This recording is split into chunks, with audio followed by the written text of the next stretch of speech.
Boa tarde, estamos outra vez aqui neste programa Conexão Ambiental, todas as sextas-feiras, 16h30. Hoje temos a sorte, é uma sorte, um homem muito ocupado, encontrá-lo, marcar com uma entrevista com ele não é algo fácil.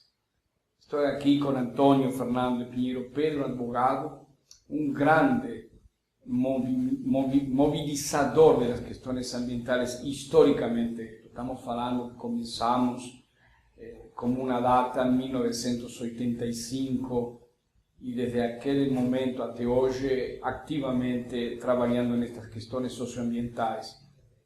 É uma empresa que ele também tem crédito de dizer que se trata das melhores na área de assessoria e de consultoria jurídica nas questões ambientais.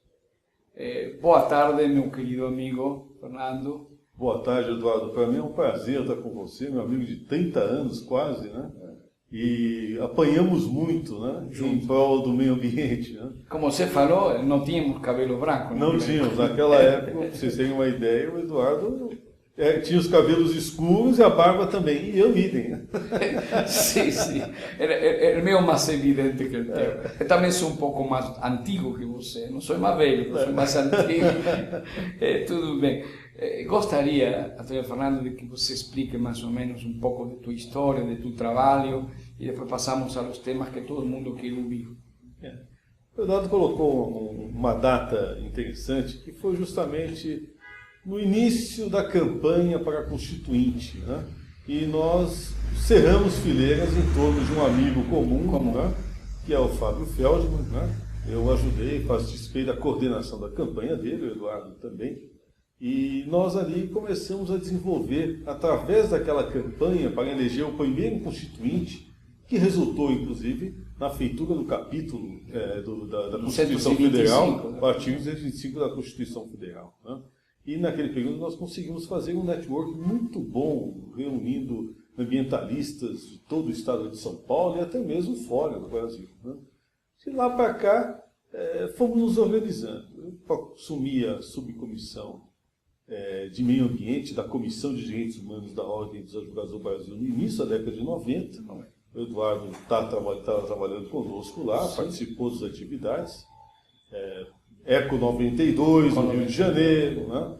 As comissões de juristas para a elaboração de consolidações da legislação ambiental, não foi apenas uma primeira comissão, teve uma segunda, uma terceira, e um trabalho muito intenso no Conselho Estadual do Meio Ambiente, no Conselho. Né?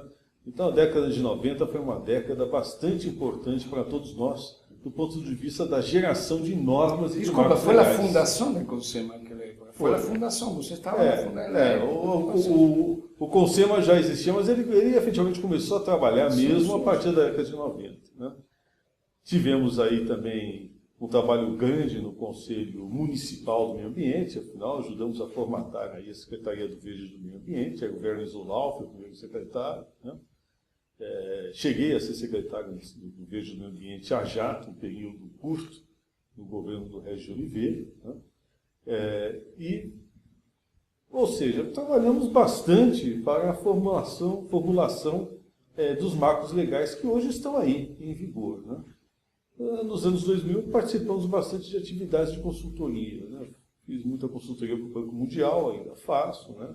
Trabalhos importantes, diga-se de passagem, sem nenhuma falsa modéstia, mas é um marco, tanto para o Banco Mundial quanto para o governo brasileiro, um trabalho sobre o licenciamento ambiental das hidrelétricas no Brasil, né? De 2007 a 2008, um trabalho que formatou toda a condução do governo federal e no sentido de alterar as normas de licenciamento ambiental, né? Trabalho também de introdução gradativa da avaliação ambiental estratégica, né? Eu fui o presidente da comissão que elaborou a primeira norma de avaliação ambiental estratégica no Brasil, que foi do estado de São Paulo na década de 90, e eu só viemos a efetivamente aplicar essa norma, né? No Rodoanel Mário Covas, né? Agora, né, há poucos anos atrás, quando decidimos efetivamente mudar a estratégia de ação, e aí o governo do Estado começou pelo trecho sul, né, já tinha o trecho oeste, o trecho sul, agora o trecho norte e agora o trecho leste que está sendo feito. Mas já dentro de normas que foram todas elas colocadas dentro de uma avaliação ambiental estratégica, né? Estamos trabalhando bastante com isso. Hoje eu trabalho com o Green Economy Task Force, né, da Câmara de Comércio Internacional, sediada em Paris, né? A Câmara de Comércio Internacional hoje concentrou as atividades na área de sustentabilidade e energia em Paris, né? Mas antes disso, no capítulo brasileiro, a gente já tinha um trabalho todo realizado aí, preparatório da Rio+20, né? E estamos acompanhando agora profundamente a implementação gradual da estrutura do que nós chamamos hoje Green Economy, a economia verde, né? Então é um trabalho que a gente tem acompanhado não só pelos organismos multilaterais, como é o caso do Banco Mundial, mas também por organismos internacionais importantes como a Câmara de Comércio Internacional. É o nosso trabalho no dia a dia. Bem, você falou um pouco da história, de tua história, que também é a história do ambientalismo no Estado. Comparativamente daquela época a hoje, como estão as questões nas políticas públicas, na gestão, no gerenciamento público dessas questões, que naquela época estavam em primeiro lugar, ou a Secretaria do Meio Ambiente como a CETESB eram uma referência não somente brasileira, sino que era uma referência mundial. E hoje já não é mais isso. A CETESB chegou a ser a quinta maior companhia do mundo, né? Hoje ela continua bem dirigida. Ela tem à testa dela hoje um técnico muito experiente, maduro, né? Que é o Otávio Cano, um amigo pessoal nosso, né? Mas ela enfrenta um problema grave que é o problema intergeracional, né?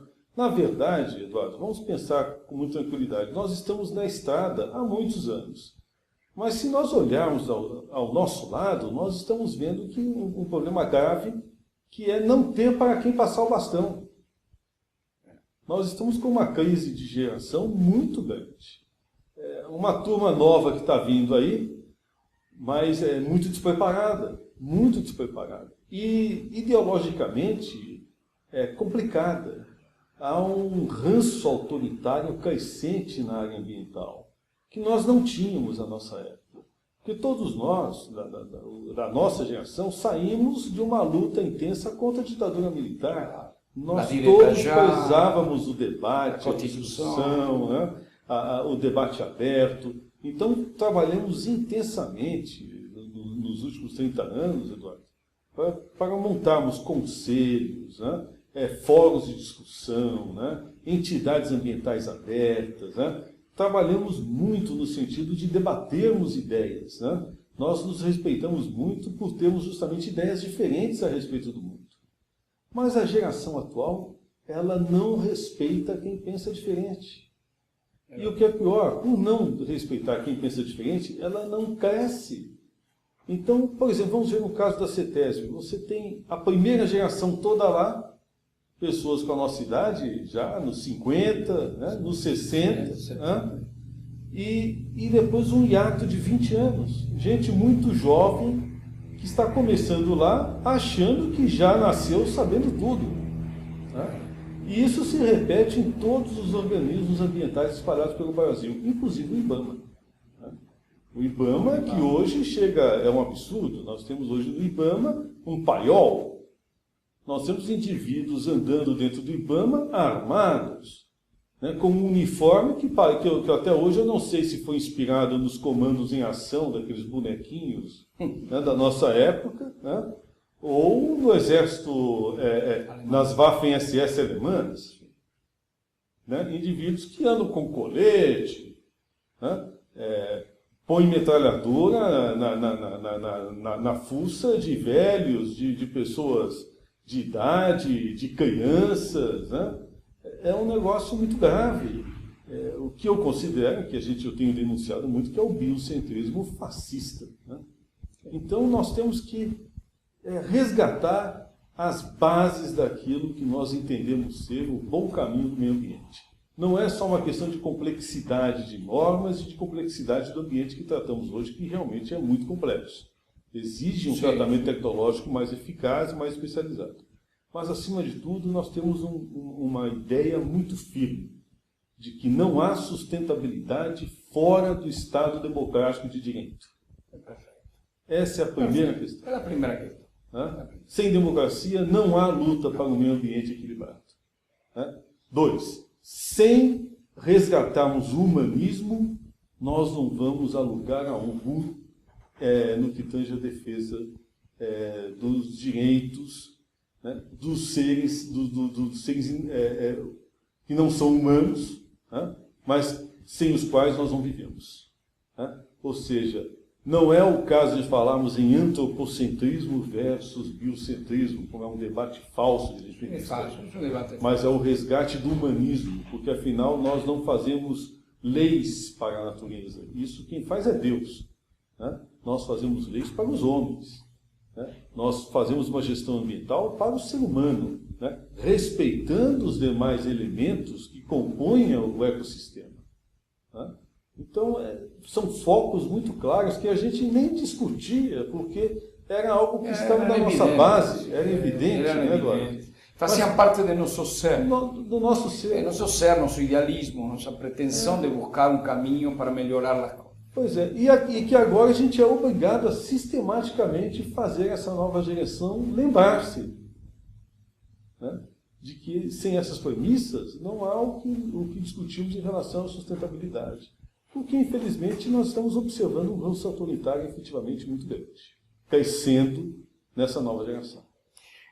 Você não acha, de toda essa história democrática, porque você tem uma história democrática, como temos uma história democrática, e eu faço, inclusive, uma questão importante neste momento, de dizer que eu cheguei da Argentina aqui em 1983, e eu me incorporei imediatamente a essa mobilização pela democracia, fui debati, como você dizia, essas questões, eu recém chegava. Mas era porque existia uma vocação já, e eu vinha de um regime complicado. Não, eu fui preso, eu fui perseguido por aquele regime, e então tinha um pouco essa vontade também de juntar-me a los, porque eu vim decidido a ficar no Brasil. E fiquei no Brasil, estou no Brasil, tenho cidadania brasileira. Sou brasileiro, não somente por documento, tenho até certificado de certidão de reservista do Exército. Pois é, exato, pois é. Então, de aquela história tua, e a história que de alguma maneira também trilhamos naquela época juntos, como poderíamos buscar um caminho para resgatar? A história não volta. A história é uma roda, há uma dinâmica, é uma roda que ela não volta para trás. Mas, de que maneira? Porque eu não encontrei ainda esse milagre, de repente, ou essa ideia milagrosa de como poderíamos resgatar. Nós temos duas questões que você colocou. Estamos na intergeneracional, são gerações diferentes, mas naquela época, nós, apesar das divergências que poderíamos ter, tínhamos as convergências. E as convergências que nós tínhamos, elas prevaleciam sobre as divergências. Então, como poderíamos hoje, por tua experiência, por tu trânsito em todos os aspectos, resgatar, não estou falando de história, porque a história não se vai poder resgatar, mas criar uma página nova nas questões ambientales, socioambientales, porque teria que ser nova também, porque a dinâmica hoje das complexidades econômicas, as pressões que nós temos geopolíticas, geoeconômicas, nos conduzem a buscar outras formas. De que maneira poderíamos fazer isso? Eu entendo assim, nós precisamos reforçar a capacitação, e isso é o que vem ocorrendo desde a década de 90. Você se lembra muito bem, participei de um esforço grande ao lado de outros colegas, companheiros, no sentido de formatar centros de capacitação.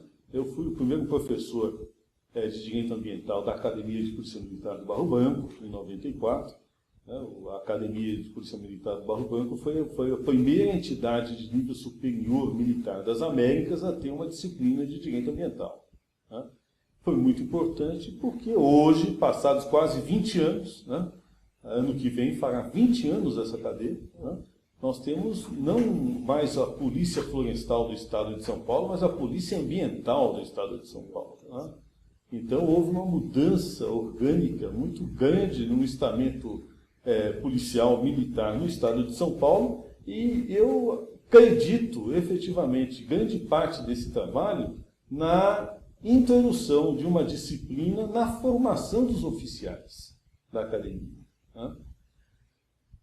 Fora isso, a Universidade de São Paulo, montamos um núcleo de informações de saúde ambiental, que era sediado na Faculdade de Saúde Pública, o famoso NISAM, né? Coordenado pelo nosso amigo, o professor Arlindo Felipe Júnior, hoje pró-reitor da Universidade de São Paulo, né? Na área de pós-graduação. Isso em 92, 93, né? Eu fiquei de 93 até 2003, 10 anos, dando aula lá nos cursos de especialização. E ajudei a formatar o plano didático desses cursos, né? No que tange a área de legislação ambiental, né? Poxa, nesse período nós capacitamos mais de 2.500 técnicos no Brasil todo, né?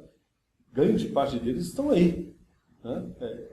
Foi um período muito frutífero no que tange a formação de profissionais encarregados de trabalhar e desenvolver a gestão ambiental, né? Ocasionalmente agora, já não dou mais a aula direto como dava, hoje praticamente são conferências ou então aulas específicas ao curso da Proenco, que é um curso de gestão ambiental com sotaque carioca, mas muito bem prestigiado no Brasil, né? E um curso de auditoria ambiental, que eu também participo, que é todo ele dado em inglês, eu sou o único professor brasileiro no curso, né, de auditoria, a gente faz por uma média de um a cada semestre, né? Então, eu reduzi bastante minha atividade didática, né? Porque os outros compromissos também me impedem. Mas o que eu tenho observado, a capacitação se ampliou. Nós temos hoje cursos de gestão ambiental espalhados pelo Brasil todo, inclusive de nível superior, né? Mas está faltando fóruns de discussão, como nós tínhamos. Por exemplo, Ordem dos Advogados do Brasil. Nós chegamos a formatar, você se lembra, um conselho na década de 90, técnico-científico. Nós conseguimos reunir todos os grandes pensadores da área ambiental em fóruns de discussão, tudo gravado, registrado, né? Foi um período muito profícuo da nossa história, capitaneado por uma autarquia federal muito forte, que é a Ordem dos Advogados do Brasil, né? E que nos dava um respaldo fantástico, né? A atual gestão, com todo o esforço que eu tenho visto lá de alguns companheiros e tal, ela é muito fraca, né? Do final da década de 90 para cá, nós temos observado uma queda de qualidade na gestão ambiental da ordem muito grande. E isso se reflete em outras entidades. Ministério Público. O Ministério Público, na década de 90, graças a nomes como o Edson Milaré, depois o Helma Benjamin, né? Uma série de outros, não podemos ficar citando, senão nós vamos acabar cometendo injustiças, né? Mas uma série de bons promotores, né? No Brasil todo, né? Que faziam audiências públicas para discussão de questões complexas, né? As audiências públicas dentro do Ministério Público eram concorridas, né? Nós estávamos participando, debatíamos, né? Hoje é uma cloaca, né? Eu costumo dizer que o Ministério Público está se transformando num grupo de autistas sociais. Eles só falam com eles mesmos, né? Então é muito grave você ver que, ao mesmo tempo que a gente observou, por exemplo, a OAB está entrando numa entropia, o Ministério Público também, né? Temos tentado trabalhar com o Judiciário. O Judiciário, por meio das escolas, da magistratura, ele está buscando se abrir. É incrível. Dos institutos ligados à administração da justiça, o Judiciário é o mais fechado, até por conta do trabalho do magistrado, que é um trabalho solitário, né? Os magistrados têm dificuldades de se relacionarem, porque é difícil você discutir uma decisão judicial que é adotada pela cabeça de um único. Né? Isso é uma questão mundial. Né? Mas o que a gente tem observado, o judiciário está se abrindo.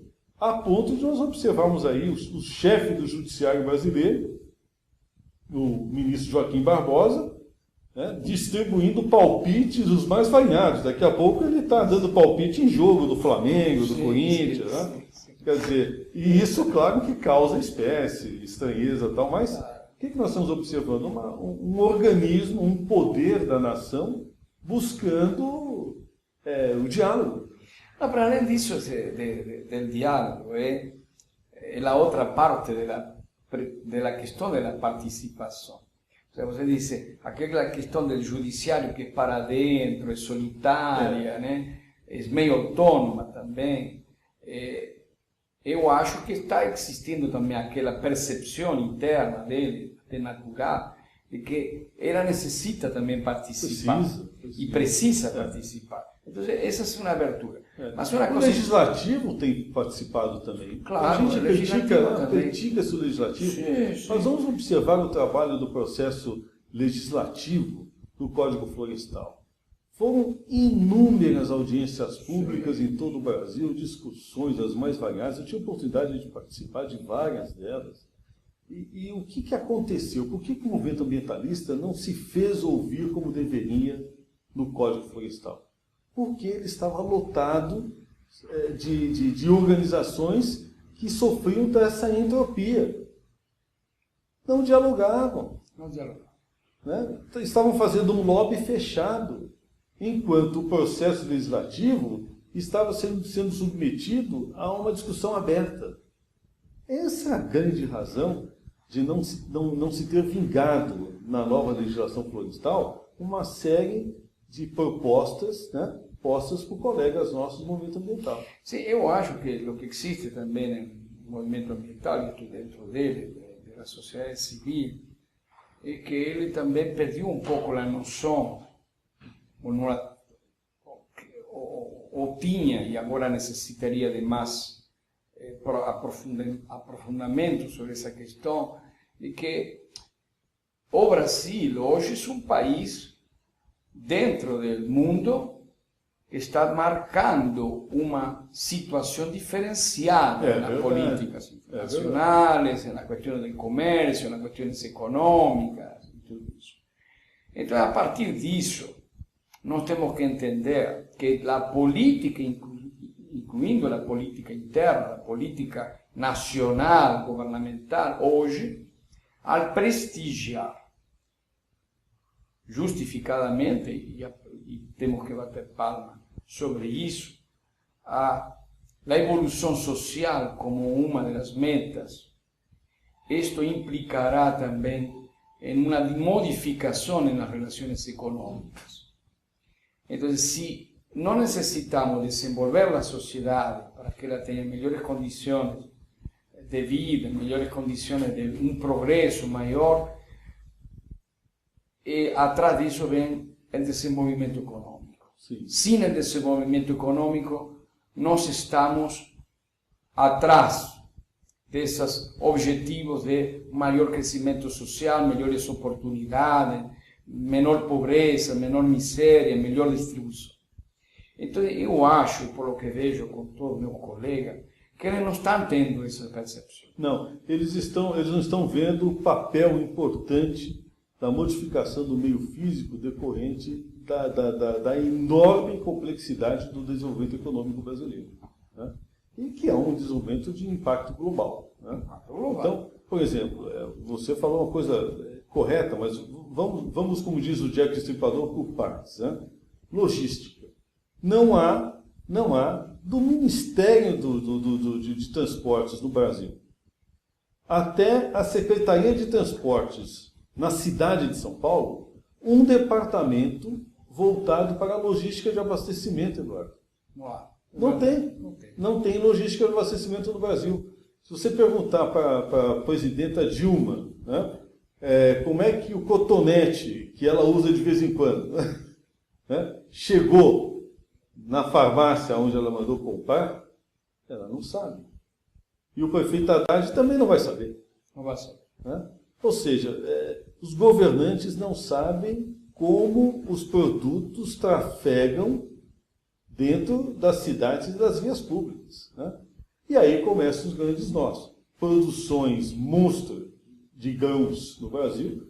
O Brasil é um dos maiores produtores de proteína do mundo, seja animal, seja vegetal. A gente não fala mais hoje em soja, milho, a gente fala em proteína. Proteína. Né? E como escoar essa proteína? Pelos rios, né? Por linha férrea, por estrada, né? E aí tudo isso vai desembocar aonde? Num porto. Né?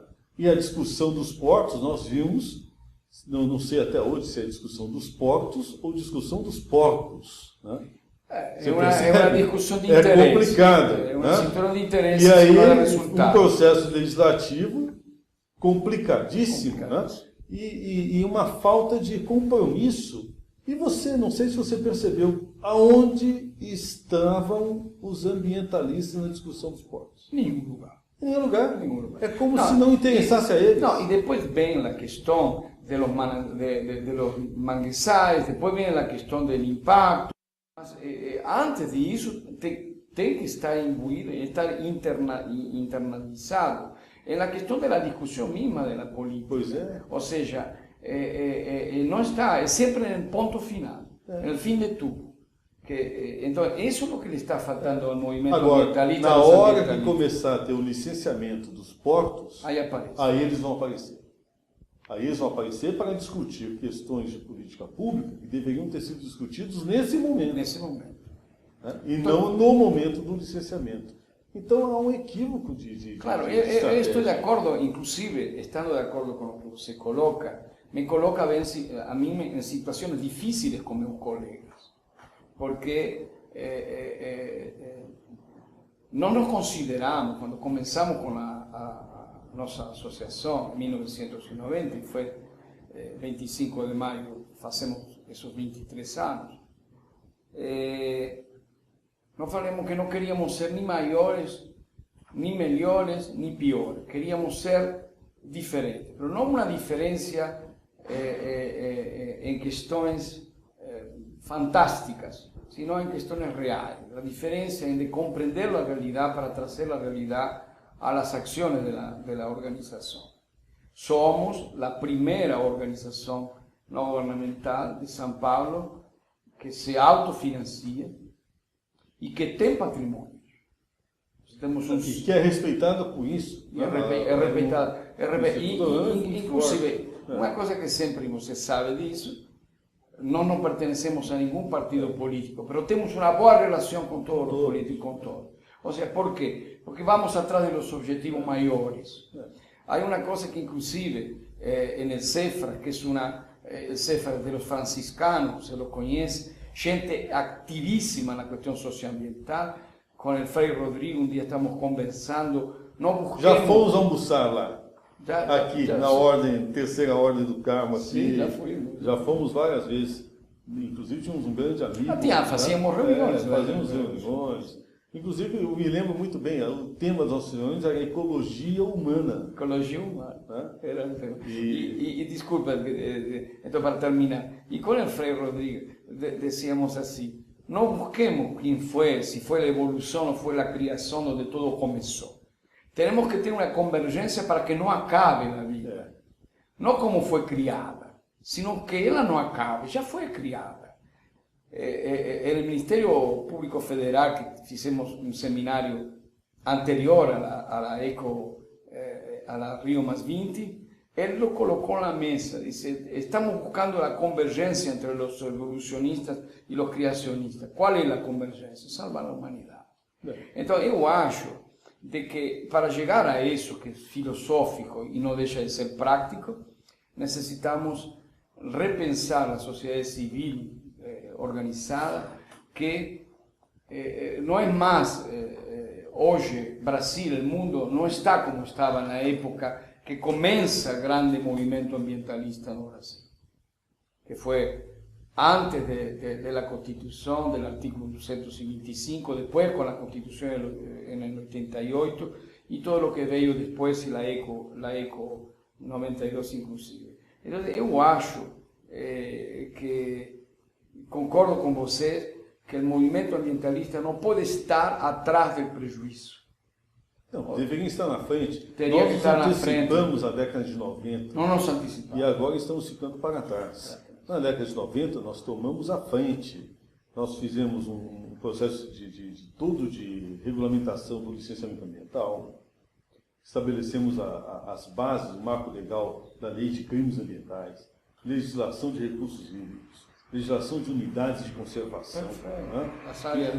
Daí, na década seguinte, trabalhamos intensamente com a implementação da lei de mudanças climáticas, a de resíduos sólidos, que finalmente veio à luz, o Estatuto da Cidade, que nós trabalhamos horrores e que agora a gente começa a ver o início da aplicação dele. Né? E qual é o próximo passo? Código de mineração e, efetivamente, começamos a trabalhar com os modais de logística, né? Principalmente as hidrovias. Né? E estabelecer as bases para a avaliação ambiental estratégica. O que nós perdemos esse período todo? Nós não conseguimos, vamos ser sinceros. O trabalho sério de mapeamento do Brasil. Nós ainda desconhecemos nosso território. Né? E eu considero que o princípio da prevenção é muito claro. Para você agir, você precisa conhecer. E, infelizmente, nossos gestores, e portanto todos nós, ainda não conhecemos detalhadamente todo o nosso território. Então, o zoneamento, né, econômico, ecológico, ainda está muito falho. Né? O zoneamento costeiro, nem se diga, também continua... Apesar da pressão da vida. Apesar, porque já isso deveria ser... O zoneamento agroecológico, então, nem se discuta. A gente tem uma lei de cultivares que fala que você não poderia nem instalar unidade de geração de energia se não tivesse zoneamento agroecológico. Não fizemos esse zoneamento até hoje. Né? Fazemos uma avaliação de bacias, né? Mas ela ainda é falha. Né? Falha e burocrática. Então, eu acho que no que tange ao levantamento, ao mapeamento, ao aspecto da geografia, nós ainda estamos falhando muito. Né? E estamos perdendo grandes geógrafos. Né?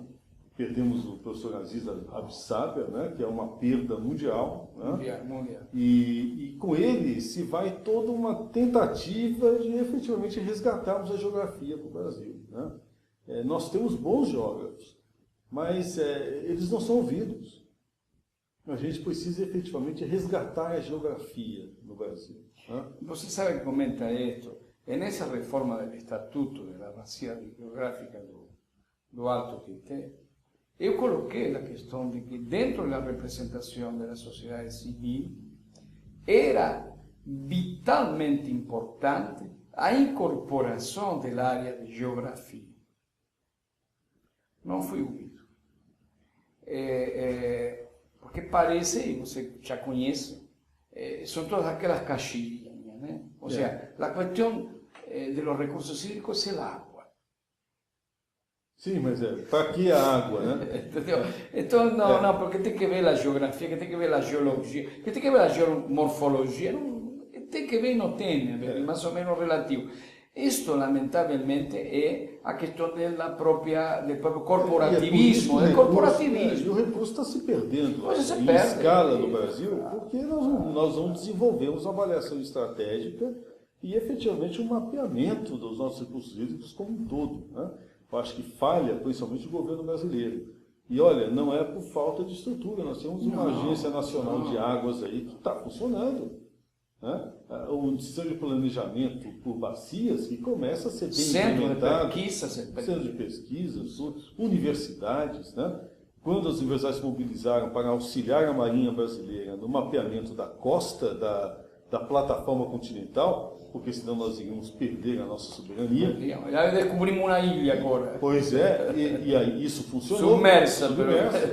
Mas funcionou. Não, nós estamos descobrindo, inclusive, resquícios da Atlântida no nosso continente. Então, eu acho que é hora de mobilizar de novo. Desculpa, o projeto Antártico também, que ha traído um excelente...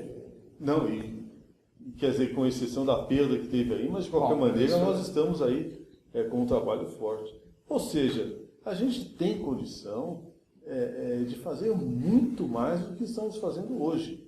E eu acho que a falta de suporte de sociedade civil é que está hoje sendo muito sentida, porque a gente tem uma militância sem rumo, parecem umas birutas, né? De acordo com o vento, né? Sem rumo e outro que tem um rumo financeiro. Ou um rumo que você já muito bem colocou. Isso também fez um mal danado para o nosso sistema, que foi a corrida em direção a verbas, né? Você tem boas verbas bem aplicadas, você é um dos exemplos de boa aplicação de verba, mas os exemplos das más aplicações, eles pululam, né, Eduardo? Você que é o indivíduo que frequenta os organismos coletivos ali, os conselhos, você mais do que ninguém tem visto isso. Sim, nós estamos tentando de mudar isso com o novo estatuto. Não vai ser uma tarefa fácil, porque nós não temos simplesmente o estatuto para o Alto Tietê, mas nós temos depois todo o Estado, as coisas são iguais, ou piores, ou melhores. Bom, mas aqui nós sabemos o que acontece no Estado de São Paulo. O Estado de São Paulo saiu na frente do Brasil no que tange a gestão de recursos hídricos e hoje está na rabeira. Inclusive, nós temos a capacidade de perder bacias para o governo federal. Então, qual é o grande problema? O Estado de São Paulo tem medo de estabelecer uma agência estadual de águas, né? E faz uso do Departamento de Águas e Energia Elétrica, que é um departamento vetusto, burocrático, burocrático, antigo, fossilizado. Né? São fósseis vivos, né? Quer dizer, como nós temos e a gente fala isso carinhosamente, os cetebossauros, nós temos os daesauros também, né? E que não enxergam, os caras trabalham ainda com o Código de Águas da década de 30, quando nós já temos toda uma evolução da gestão de bacias. Resultado, estamos nas vésperas... uma morfologia diferenciada. Pois é, estamos às vésperas de uma crise sem precedentes na questão da água do Estado de São Paulo. 60% da água da cidade de São Paulo não vem da bacia do Alto Tietê. E agora vem da bacia de Piracicaba. E agora vai vir da Juquiá. Pois é. Outra transposição. Tem que fazer a transposição também do Ribeira. Senão você não tem nada. Porque não sabemos se vai poder ser, porque... Mas alguma coisa tem que ser feita. Uma grande obra de engenharia. Alguns agora, falam de dessalinização como última alternativa. Já está falando de uma besteira dessa, e vamos a cadê a Agência Estadual de Águas para estabelecer as premissas estratégicas disso? Para essa as prioridades. A prioridade. O Conselho Estadual de Recursos Hídricos, ele não funciona. Não funciona. Né? E a gente aqui fica brincando com os comitês de bacia como se nós estivéssemos na França. Né? Na França, as bacias são tão díspares, né, que até os vinhos são diferentes. Né? Agora, aqui no Brasil, não. São todos interligados. Né?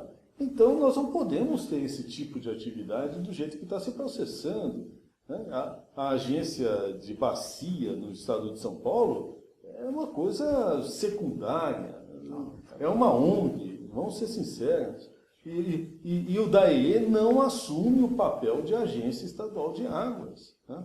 Em que pese ter todo um trabalho, um acervo no que tange a outorga e reservação, que é invejável em relação ao resto do país. Mas não assume. E eu digo mais, não assume porque nem deve assumir. Atraso da cobrança, por exemplo. Nós precisamos, e até convido o nosso amigo, está aí uma boa ideia para a gente pensar. Vamos fazer um esforço, um lobby ambientalista sério para forçar a Assembleia Legislativa de São Paulo, né, a tomar a iniciativa de criar uma agência estadual de águas. Perfeito, eu estou com vocês. Vamos nessa? Vamos nessa. Vamos nessa porque, inclusive, não é simplesmente, não estamos falando simplesmente da quantidade que nós estamos importando, transposição de Piracicaba, agora de Juquiá, talvez depois Sim. outra, mas nós temos também um problema de qualidade que é enorme, que não se está resolvendo. E outra, em São Paulo tem possibilidade de ampliar a sua linha de hidrovias em mais 900 quilômetros. Sim, isso já está na pauta do governo. Não é? Já agora, cadê a agência de águas? Não tem. Também, e aí também a legislação, como você dizia, porque não vamos a necessitar comportas, nós vamos a necessitar uma série de questões que aí vai para garantir uso múltiplo, né? Para garantir o uso múltiplo. é uma discussão e é uma necessidade urgente. Urgente. Então, nós temos que impulsionar isso e eu acho que é uma boa iniciativa tua de fazer essa convocatória e eu acho que vai haver gente realmente disposta a isso. Porque não é toda a sociedade civil que está na situação que você e que nós estamos conversando. Graças a Deus, né? Não, ainda há gente antiga como nós, que nos chamam os históricos. Uma vez alguém falou, quando nós, no país, sejamos 500, quando a gente já não esteja mais, como vai ficar tudo? Eu falei, não sei, não temos que tentar que a coisa melhore antes de ir embora. Vamos pensar agora antes de desaparecer. Mas há muita gente também nova que está querendo enfrentar esses desafios, porque são desafios. Agora, a questão é uma coisa que a sociedade civil tem que tomar esse cuidado. Ou seja, não se trata de oposição. Nós temos que ter propostas convergentes a soluções. Que não é o mesmo que uma oposição para uma oposição. Não estamos, nem você nem eu, dizemos que estamos em oposição de nada. Nós estamos em favor a quê? Porque vamos ter as convergências. Busquemos, a sociedade civil tem que buscar as convergências. Não, nós temos que convergir sempre. Deixa eu ver. A gente tem um trabalho partidário conhecido, você sabe disso. Quer dizer, eu já fui candidato pelo PV há muitos anos atrás, hoje estou no Partido Trabalhista Brasileiro, mas eu acho que a questão partidária precisa ser resgatada para que a gente possa trabalhar com todos os partidos no mesmo tema. Então, por exemplo, esse trabalho que nós estamos discutindo agora, vamos criar uma agência de águas do estado de São Paulo. Eu acho que isso é um trabalho pluripartidário, mas a gente não pode desconsiderar o trabalho político partidário, porque se não fizermos, se desconsiderarmos, nós não vamos ter um processo legislativo eficaz. Né? E comprometido. Precisa resgatar, e comprometido. Claro. E isso é uma atuação da democracia. Democracia. Antônio Fernando, nós estamos acabando o nosso tempo. Eu gostaria de que você desse essa mensagem de lo que você achar importante para nossos telespectadores, pensando nesses desafios. Vamos falar dos desafios de los ambientalistas históricos, de los novos, de aqueles que van a nacer inclusive, para melhorar las questões en el Estado e que o Estado recupere, como foi faz 20, 30 anos, uma referência nacional. Talvez levando esse projeto adiante da Agência das Águas, eu acho que seria interessante. Eu estou viajando a Buenos Aires agora é domingo e me vou encontrar com a escritora de uma grande escritora argentina, vou trazer o livro dela para você, inclusive, que ela fez uma análise sobre os riscos que nós temos de ocupação militar no futuro, por sermos Brasil dos países que melhores recursos hídricos tem. Então, e é real. E é real. Não, a CIA tem um estudo sobre isso. Ou seja, então quer dizer que se para fora nossos recursos hídricos têm tanto valor, como não pode ter valor para nós? Pois é. Por favor. Não, acho que nós precisamos, Eduardo, aí, que é o mais importante, efetivamente, não só mantermos viva, né, a consciência ambiental em nosso país, mas lutarmos por ela. Não basta acreditar, né? É preciso lutar. Né? E essa luta, essa atividade é no dia a dia. Né? E no sentido de se buscar uma luta muito bem centrada em objetivos comuns, mas tendo como parâmetros o humanismo e a democracia. Né? Por isso que eu volto a pôr a frase que eu acho que é mais importante. Não há sustentabilidade fora do regime democrático. É isso que a gente precisa deixar muito claro e não perder isso de vista em nenhum momento de nossa atividade.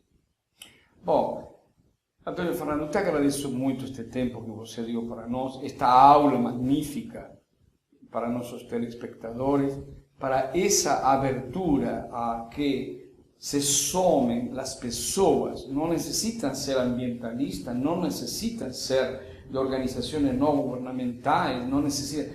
O povo se tem que sumar, a população, a sociedade, independente de sua classe social, se tem que somar a esta grande empreitada, como está colocando nosso grande amigo Antônio Fernando Pinheiro Pedro, para que nós tenhamos essa condição fundamental, o humanismo e a democracia, como o pilar substancial para tudo o que possamos vir a fazer neste mundo, nossa sociedade, em qualquer, seja micro, na casa de cada um, no lugar de trabalho de cada um, e de aí expandi-lo para que seja no bairro, que seja na comunidade, na sociedade, no estado e no país. Muito obrigados a todos os espectadores. Nos continuamos encontrando na sexta-feira, às 16h30, neste programa que está ganhando uma audiência fiel e novos, e sempre novos espectadores. Muito obrigado, uma boa tarde, muito obrigado, Antônio. Obrigado a você. Muito obrigado, Eduardo.